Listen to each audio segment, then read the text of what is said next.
Hey, welcome back to the channel, folks. I am super excited to bring you this video today. I'm on my 2025 Honda CBR 1000RR-R Fireblade SP, and this is first time on the track for this baby. I'm testing out the brakes. Literally today there was a guy whose brake caliper bolts wiggled free at the end of the back straight. Luckily he was okay, but lesson learned. Here's the track marshal doing his job.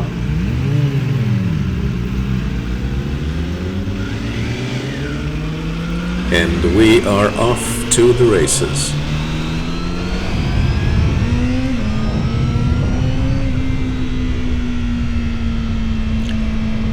As I approach turn 1, the main thought in my head is do not crash. Do not crash in turn 1. And we're off.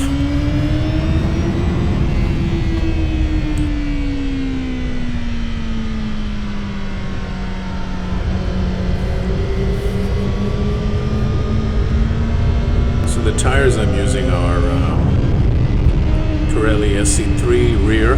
It's 260. As you know, the stock is 255, and for me the stock was the Battle Axe R11. And then in the front I've got the Pirelli 120/70. It's the same size as the stock, but again the stock is the Battle Axe R11, I think. So these are slick tires.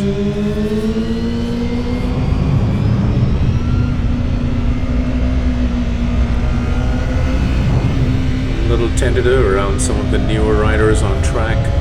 Don't want to spook them, but also try to get a feel for how the traction control works, how the brakes work, how the suspension works. First lap is mostly, hey, let's get familiar with this bike.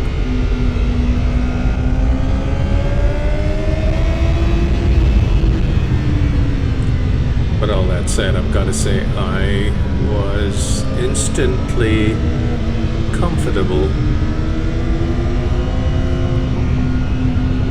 with the bike, especially its ergonomics.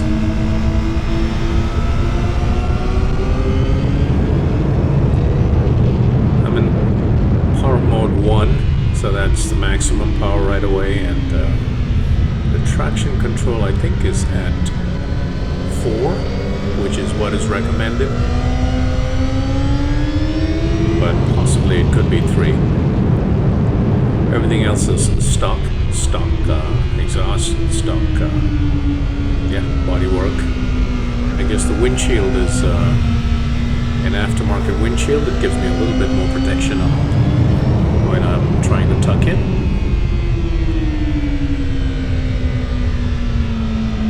So far I'm super impressed with the bike. The power delivery is very linear, but I did discover that there's a bit of a flat spot as I exit the corners. So it hesitates a little bit. It's almost like, I think somebody else described this, it's almost like someone's got a rubber band and is pulling you back and then releases you at about 2500 or 3000 RPM, and then it takes off. So that's noticeable, that little flat spot. And it could be that I need to switch to first gear on some of the slower corners, and that will help keep the bike at a higher RPM. We just finished the back straight, and my top speed over the 4 or 5 laps was 136 miles per hour. I do have a BMW S1000RR that I am very comfortable with. It's a 2023 model, and on that bike I hit top speed of about 141 miles per hour. And this is 136, and again, first time, no flash or anything of that sort. So I'll be working towards getting that top speed up, and that would help me bring the lap time down a little bit.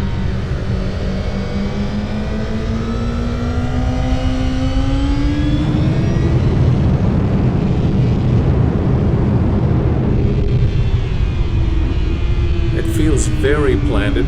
This is turn 1, and I'm getting more and more comfortable with turn 1 and turn 2 and driving out of corners. You'll see that my lap times drop from about 2 minutes and 30 odd seconds, 35 or 36 seconds on the out lap to about 2 minutes and 8 seconds on the last lap as I get more and more comfortable with the bike. I love the sound. You can feel the split throttle bodies opening up, right? Because you can hear it.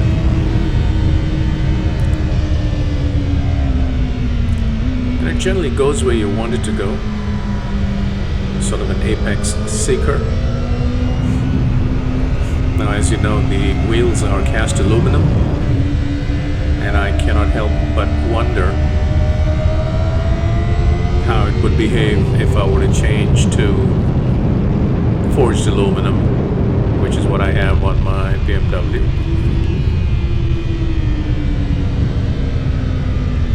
But even with the cast aluminum wheels, it definitely goes where you want it to go.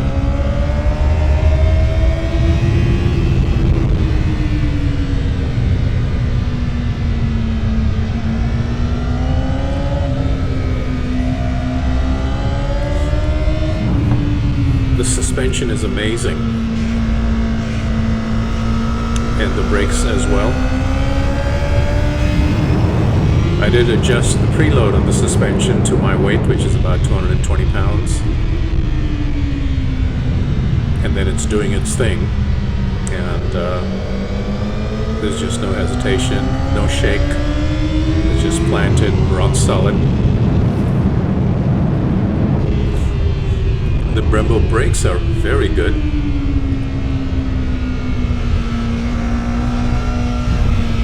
As I get more and more comfortable with the bike, I know I'll be pushing my brake marker back and braking harder.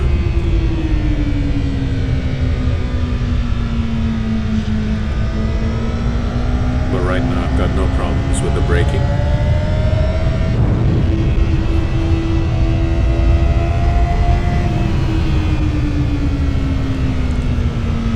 Also got stock rear sets. I have purchased Gillis rear sets,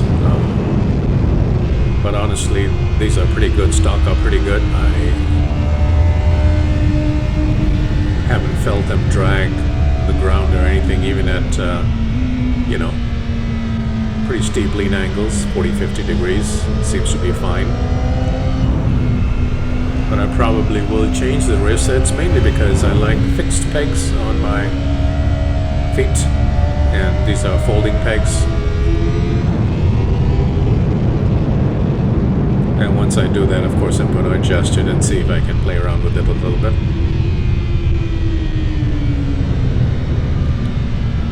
The gear shifting is super smooth. I've got another video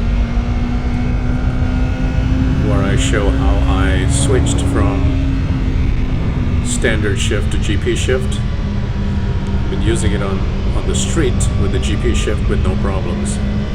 And this is the first time I'm using it on the track. And it is just super smooth. I've yet to hit a false neutral. So I love the gearing, love the smoothness. And as you know, the gear shift mechanism can be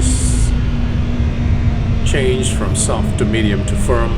I got it on medium, and I think I'm going to keep it there.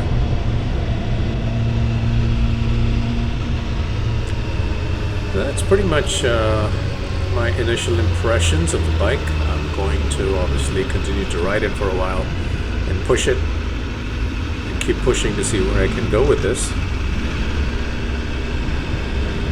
But there is some more video. One of my friends and coaches here got some footage of me, and so you can watch that as I pass him on the back straight, and then he follows me around. So instead of getting a POV, you'll get some footage of someone else looking at me. And here it is. There's Mo. And here I am. So I'll let you watch this. There's nothing amazing, but you know, if you want to see how it looks and how the bike looks from this distance, you can watch the rest of the video. But all in all, I am extremely pleased with this bike. More than extremely pleased. Very happy. Like I said, power delivery is very linear. The only problem I'm sensing is that on corner exits, there's a bit of hesitation. And not like sputtering hesitation, but it's just seems like it's held back a little bit at about 25 to 3,000 RPM, and then it takes off. So I'm going to see if I can fix that either with a ECU flash or maybe with just getting into first gear on corner exits. Other than that, I've got really no complaint at all. It's rock solid. I will mention that I'm using 260 as opposed to 255 rear tires. So its circumference has increased, which means it's rotating a little less to cover the same distance, obviously with a larger circumference. I was concerned at some point that it might affect the traction control, but that seems to be fine. So that's good news for all of you who are wondering whether you can change the size of the rear tire. As you know, it's difficult to get a slick tire at 255, but 260 and 265 is very possible. So it looks like you, at least for me, you know, I don't know if your mileage is going to differ, but for me, when I switched to 265, there were no issues. And another cool thing is I was the only Honda on the track. In fact, I think I'm probably the only Honda in the club. I don't know if anybody else has this. Certainly the only 2025 CBR 1000 RR Fireblade SP. So I am super thrilled that I'm the only Honda over there.